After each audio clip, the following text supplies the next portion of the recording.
पुराने वक्तों की बात है कि एक वसी सल्तनत के बादशाह की 3 बेटियां थीं।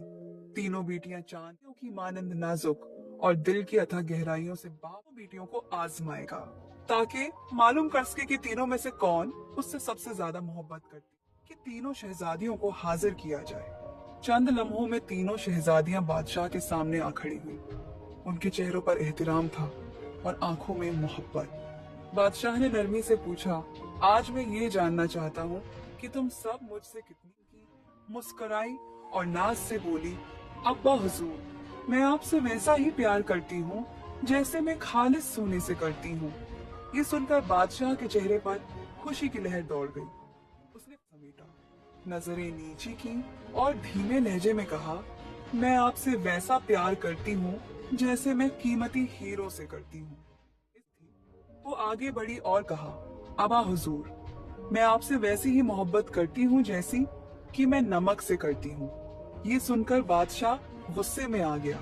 तुम ऐसा कैसे बोल सकती हो? यानी तुम्हारी नजरों में मेरी अहमियत एक आम सी चीज नमक के बराबर है? बादशाह इतने गुस्से में था और शर्मिंदा भी था कि उसने अपनी बेटी को महल से निकालकर सिपाहियों के हाथ गले जंगल में भिजवा दिया। उदास और ठुकराई हुई शहजादी जंगल में तन्हा चलने लगी। हर तरफ ऊंचे दरख्त, झाड़ियां और अनजान साए थे। उसके दिल में डर और कदम लर्जे हुए थे। जंगल की खामोशी में कभी पत्तों की सरसराहट थी, तो कभी दूर कहीं किसी जानवर की धार सुनाई देती थी। खौफ ने उसे घेर लिया था। वो एक पुराने दरख्त के पास पहुंची, जिसके तने में एक गहरा खला था। वो उसी खला में छुप कर बैठ गई। ठंडी मिट्टी, नम पत्तों की खुशबू और दरख्त। एक घोड़ा आकर रुका। घोड़े पर से एक खूबरू नौजवान मर्द नीचे उतरा।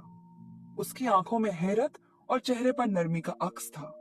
उसने शहजादी को बोला, मैं एक दौलतमंद ताजिर हूँ और पड़ोस की सल्तनत में रहता हूँ। तुम इस घने जंगल में आखिर अकेली क्या कर रही हो? शहजादी ने लरजती आवाज में अपना हाल सुनाया।